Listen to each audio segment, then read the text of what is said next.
Assalamualaikum warahmatullahi wabarakatuh. Bismillah, mari kita lanjut lagi belajar kita, ngaji kita. Jadi intinya ngaji filsafat itu yang ngaji, kita belajar ya. Segala yang di luar itu bonus. Jadi bonus itu ada, alhamdulillah, tidak ada ya, tidak masalah. Bahkan termasuk pemahaman kita, kepandaian kita, itu ya anugerah sebenarnya bonus. Karena yang bisa kita lakukan hanya belajarnya.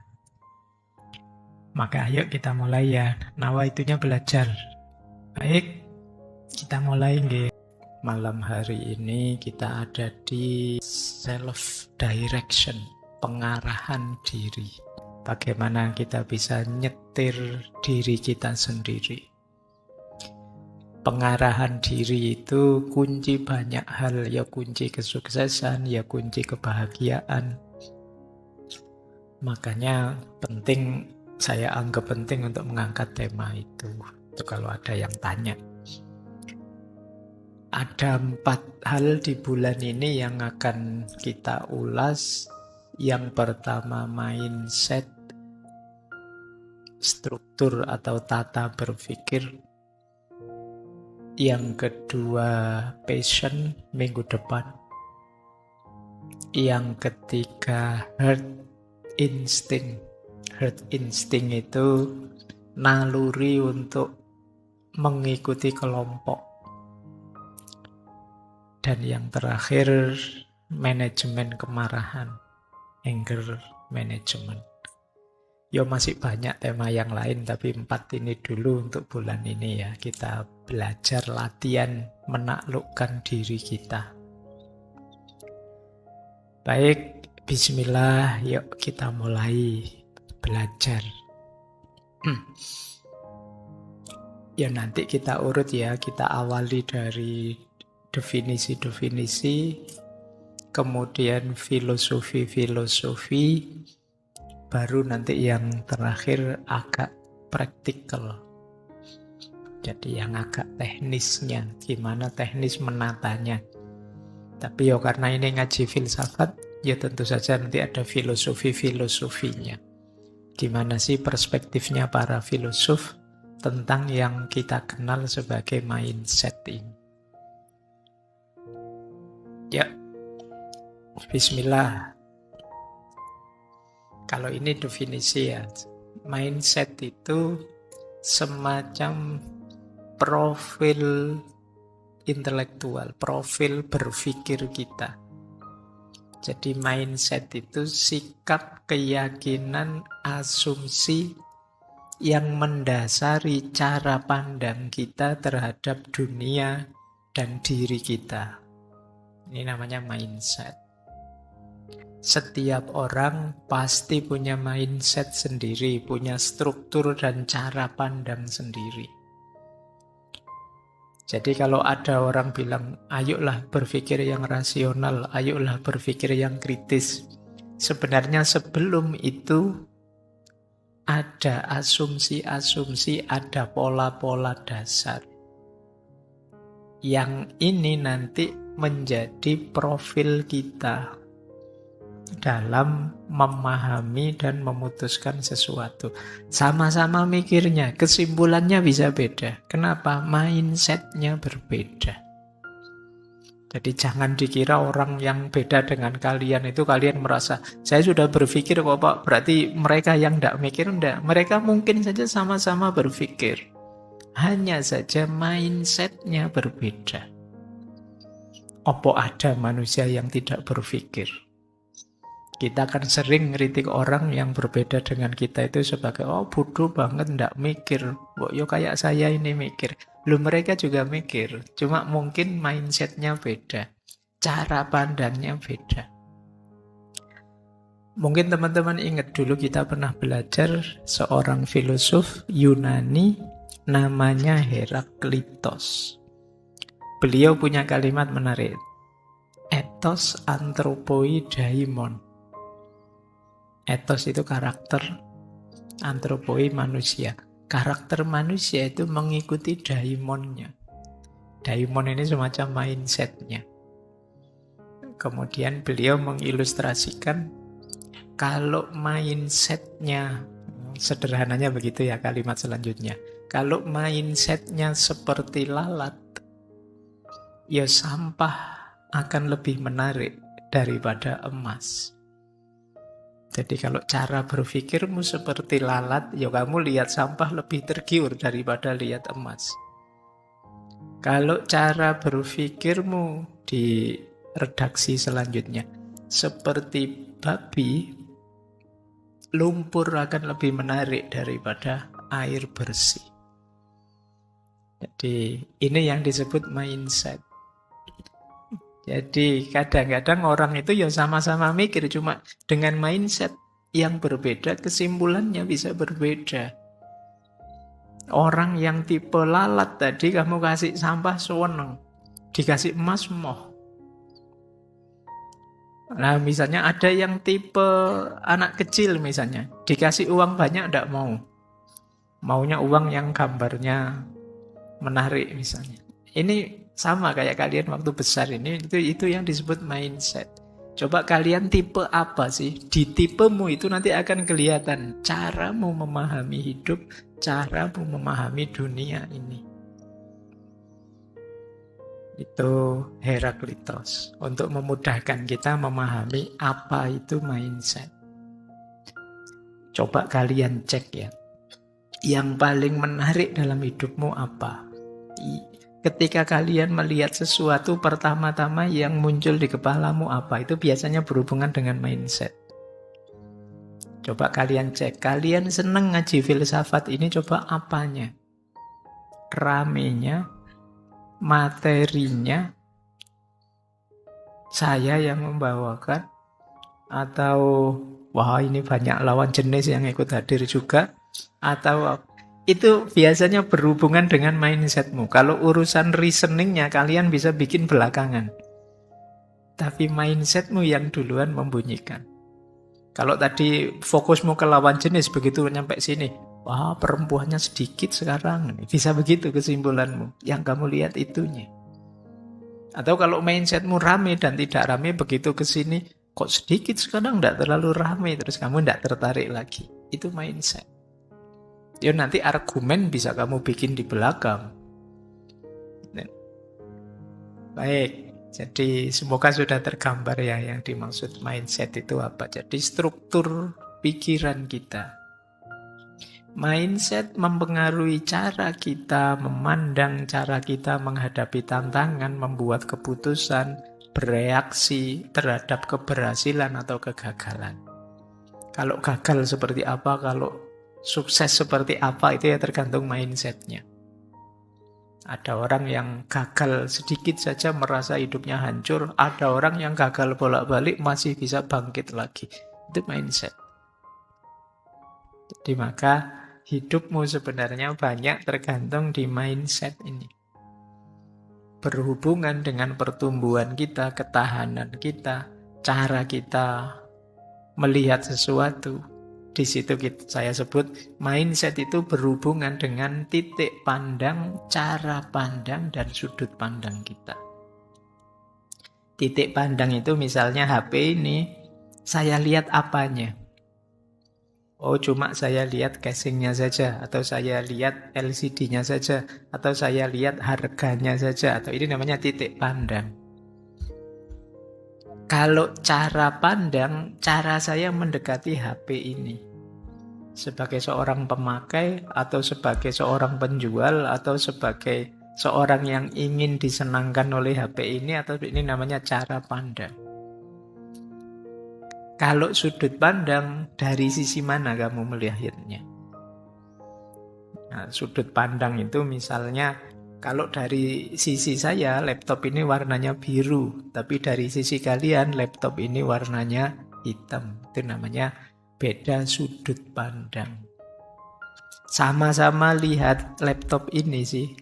Dari ngaji yang banyak lihat laptopnya. Cuma yang dilihat dari sudut pandang kalian, dia hitam. Dari sudut pandang saya, dia biru.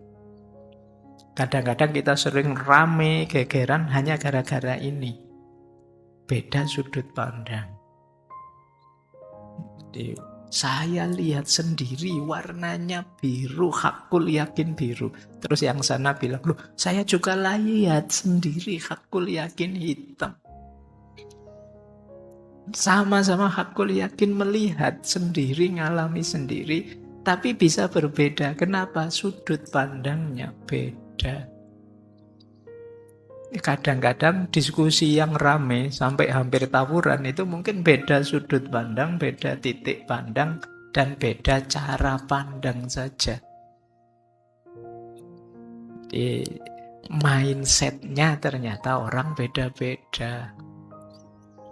Nah, itu pentingnya ya. Di antara nanti kita mengenali diri kita, coba kita cek kita itu orang yang cara mikirnya seperti apa. Cara menanggapi persoalan bagaimana. Cara menyikapi kalau saya senang atau saya sedih bagaimana. Ini kita nanti bisa tahu. Oh, saya orang yang mindsetnya seperti ini.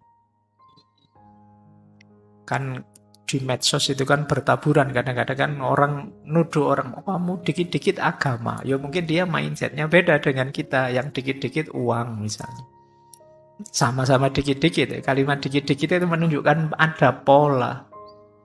Jadi ada struktur. Kita nuduh orang lain sebenarnya kita juga punya. Baik, kita lanjutkan. Nah, mindset inilah nanti yang membentuk dunia kita dan pengalaman kita. Indonesia ini penuh harapan, opo Indonesia ini sebentar lagi hancur, itu banyak tergantung mindset kita. Jadi perdebatan macam-macam di medsos itu biasanya tergantung mindsetnya masing-masing. Ini yang mungkin penting ya hari ini kita sadari bahwa oh ternyata memang orang itu bisa beda-beda. Baik, nanti kita lihat jenis-jenisnya mindset apa saja, pattern pola-polanya apa saja, cara membentuknya bagaimana di akhir-akhir ya. Kita lanjutkan. Ada beberapa quotes dulu untuk menegaskan di mana pentingnya struktur berpikir yang kita kenal sebagai mindset tadi. Saya awali dari quotes ini dulu pernah kita kutip. Kalau tidak salah ya saya lupa di sesi apa. Jadi what you think you become. What you feel you attract.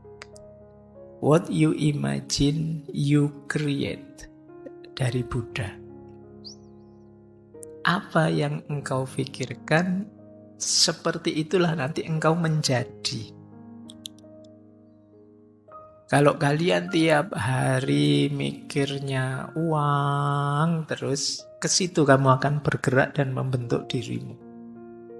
Kalau tiap hari kamu mikir pacar terus, ya ke situ juga kamu membentuk dirimu. Akhirnya tiap hari dandan, tiap hari pamer, tiap hari selfie, di filter biar dipuji dan lain sebagainya. Karena fokusmu ke situ. What you think you become. Kemudian what you feel you attract. Apa yang kamu rasakan, kamu akan tertarik ke situ. Ini nanti berhubungan minggu depan banyak berhubungan dengan passion. Dan yang ketiga, what you imagine, you create. Apa yang engkau bayangkan, itulah nanti yang mendorongmu berkreativitas. Kalian membayangkan, enak ya kalau ngaji itu duduk sih tapi ada sendenannya, terus muncul ide gimana kalau kursi yang bisa, akhirnya muncul kursi seperti ini, ada sendenannya, ada ini. Ini kan awalnya imajinasi. Laptop ini awalnya hasil imajinasi, HP ini awalnya hasil imajinasi, mikrofon hasil imajinasi. Jadi apa yang ada di imajinasi kita, disitulah kreativitas akan hidup. Jadi pikiran, perasaan, dan imajinasi akan jadi kuncinya hidup kita. Baik, ini untuk menegaskan dulu ya betapa pentingnya mindset. struktur nalar berpikir kita. Kalau ini Khalil Gibran. Khalil ya pakai K bukan B. Yo, kamu khawatir salah moco. Ini harusnya namanya Khalil, tapi di barat jadi Khalil. Kehidupanmu, kata Gibran, tidak ditentukan oleh apa yang diberikan kehidupan kepadamu, melainkan oleh sikap yang engkau bawa ke dalam kehidupan. Bukan karena apa yang terjadi padamu, melainkan cara berpikirmu saat memandang apa yang terjadi. Kan sering saya contohkan, peristiwanya mungkin sama. Yang membuat ini jadi peristiwa menyedihkan atau peristiwa menyenangkan, itu responmu. Jadi, ini lucu atau tragedi, itu responmu. Kamu minum gelasnya ketendang terus jatuh. Bagi kamu yang gelasnya jatuh itu tragedi. Bagi temanmu itu lucu, maka mereka tertawa. Momennya sama, tapi caramu merespon berbeda, maknanya bisa jauh berbeda. Yang datang ke sini refreshing, pasti mendapatkan hal yang berbeda dengan yang datang ke sini inginnya belajar. Atau yang datang ke sini karena setia kawan saja tidak enak diajak teman. Nah, itu kan dapatnya beda-beda. Yang setia kawan nanti dapatnya tambah akrab dengan temannya. Yang nyari refreshing pulang dari sini seger. Yang niatnya belajar pulang dari sini dapat ilmu. Momennya sama, peristiwanya sama. Tapi caramu membaca dan merespon membuat buahnya bisa beda-beda. Jadi hidup ini ternyata tidak semata tentang apa yang terjadi, tapi lebih banyak tentang bagaimana respon kita, tanggapan kita terhadap apa yang terjadi. Kalau kalian anggap ini anugerah, bisa jadi anugerah, tapi bagi yang lain mungkin dianggap bencana, ya beneran jadi bencana. Kuliah itu anugerah apa bencana? Bisa saja kemarin Pak, waktu masuk awal-awal saya anggap anugerah Pak. Tapi sekarang kuliah 2-3 minggu berat sekali Pak, terus jadi bencana. Itu manusia. Jadi ternyata tanggapanmu terhadap hidup ini jadi kunci. Tidak melulu di peristiwanya. Jauh dari orang tua, positif apa negatif? Itu lagi-lagi tanggapan. Bagi yang lain, alhamdulillah Pak, jauh dari orang tua, bebas saya Pak sekarang. Kemarin opo-opo diawasi. Bagi yang lain, wah sedih saya Pak, jauh dari orang tua. Padahal orang tua itu jalan ke surga loh Pak. Kayakmu gitu. Jadi ternyata kita itu tergantung mindset kita. Makanya kadang-kadang kalau saya ditanya, Pak gimana Pak untuk mengatasi kesedihan, mengatasi masalah dengan cepat, ya geser saja mindsetmu. Yang kamu anggap masalah ternyata bisa saja kamu bunyikan anugerah atau tantangan atau kesempatan untuk jadi lebih baik dan lain sebagainya.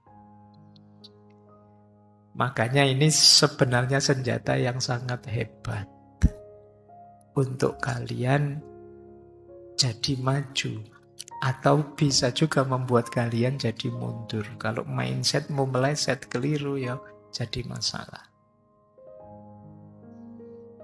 Hadis qudsi ini mungkin sering kalian dengar. Ana inda dhonni abdi bi falyadhunna bi masya'a.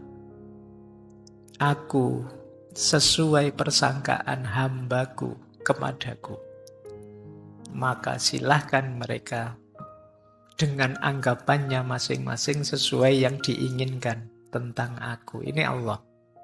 Jadi ternyata Allah juga menunjukkan bahwa kita ini punya kuasa untuk menabur anggapan. Kalau di syarah-syarahnya hadis sih, kalau kalian menganggap Allah itu Maha Pengampun, ya akan diampuni dosa-dosamu. Sebaliknya kalau kalian, enggak, saya wis neraka, saya ini, ya inda dzanni abdi. Kamu nganggapnya begitu, ya itu yang terjadi. Wah, saya ini sudah rusak, Pak, sudah hancur, Pak, sudah tidak ada celah lagi saya bisa bahagia. Ya itulah yang terjadi. Wong kamu sendiri minta begitu. Apa ndak bisa Allah dari kamu sangat bawah jadi sangat tinggi? Bisa, cuma kamu sendiri mintanya begitu. Kamu sendiri merasa, Pak, saya ndak pantas, Pak, terlalu tinggi, saya ndak mungkin, Pak, bisa sukses. Nah, kamu sendiri mindsetnya begitu. Sama seperti lalat tadi. Meskipun Allah ngasih emas yang berharga luar biasa, tetap kamu milih sampah. Kenapa? Mindsetmu. Makanya ya monggo saja kata Allah, manusia punya karakter, oleh Allah dianugerahi keistimewaan bisa milih, mukhoyar. Kalian itu mau sangat patuh bisa, mau ingkar juga bisa. Penuh harapan bisa, putus asa juga bisa. Ya kamu milih putus asa, ya rasakan sendiri efeknya. Kamu milih penuh semangat, rasakan sendiri efeknya. Ana inda dzanni abdi bi. Kadang-kadang kita yang bikin ruwet hidup kita sendiri. Kita menafsirkan Allah secara sangat susah dan kita kesusahan sendiri.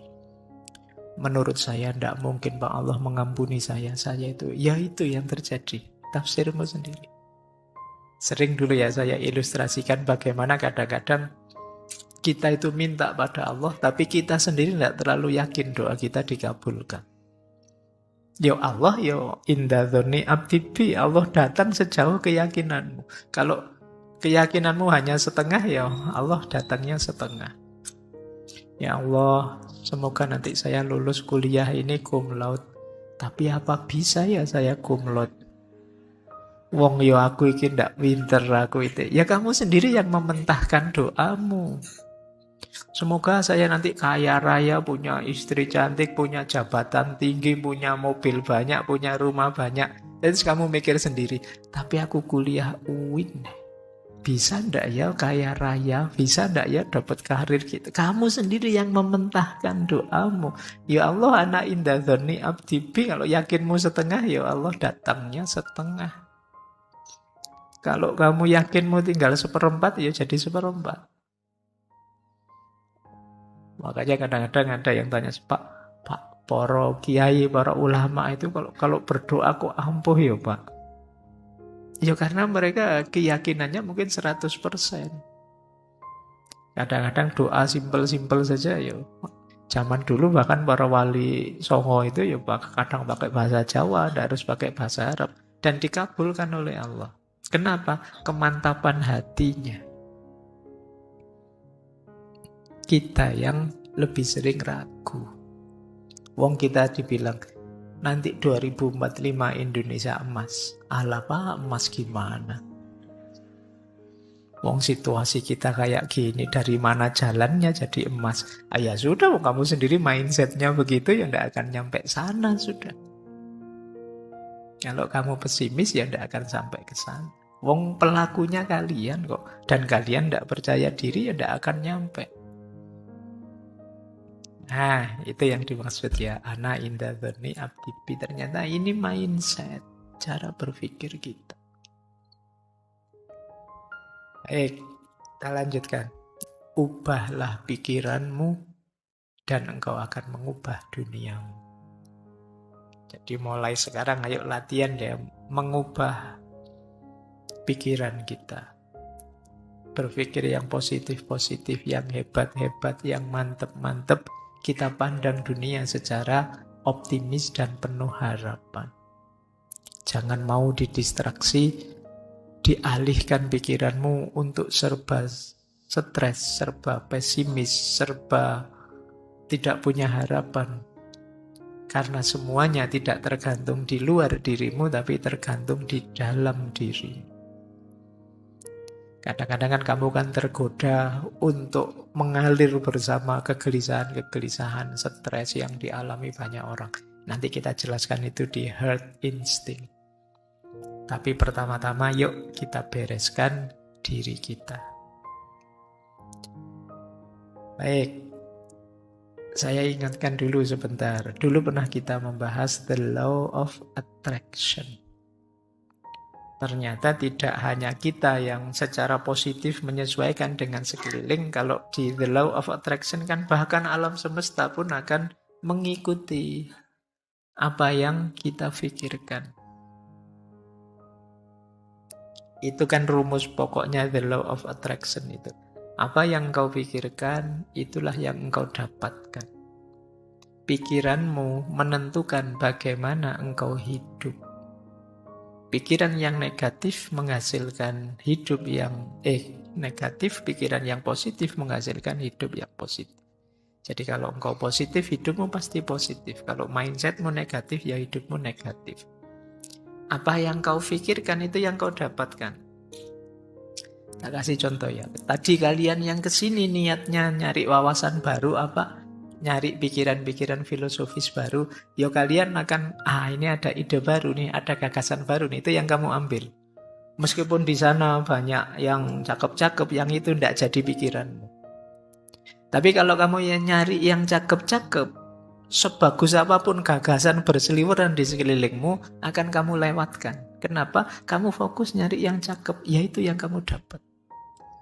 Jadi apa yang kamu pikirkan, itu yang kamu dapatkan. Loh, yang lain kan juga ada. Ya, yang lain ada. Tapi kan tidak jadi perhatianmu. Misalnya ya, kamu nyari HP-mu hilang, ketelengsut di ruangan ini. Itu kan ada apa saja. Selain HP kan tidak jadi perhatianmu. Yang jadi perhatianmu ya HP-nya saja. Ada kopinya temanmu, ada temanmu garuk-garuk, ada temanmu menguap, ada temanmu selonjor. Itu kan peduli amat. Kamu hanya nyari HP-mu. Jadi apa yang kamu pikirkan, yaitu yang kamu dapatkan. Itu sederhananya the law of attraction. Jadi kalau hidupmu kok rasanya berat, jangan-jangan kamu sendiri yang membuatnya berat. Kok rasanya susah, jangan-jangan kita sendiri yang bikin rumit, bikin ruwet. Seperti dulu kata-kata Konfusius itu, manusia adalah makhluk yang membuat segala yang sederhana jadi rumit. Sekedar nyari warung saja untuk makan itu bisa diskusi panjang. Di sini ya, Anda enak sambil jalan. Sini aja yuk, nanti dulu siapa tahu ada. Terus akhirnya enggak makan-makan. Terus kadang, wah tadi lebih enak, ya terlanjur sampai sini kok. Terus itu kan kita bikin ruwet hal yang simple. Nah, ayo kita mulai latihan sekarang. Tadi seperti judul materi malam hari ini, mindset kita ayo kita tata. Karena akan jadi kunci keberhasilan maupun kebahagiaan kita.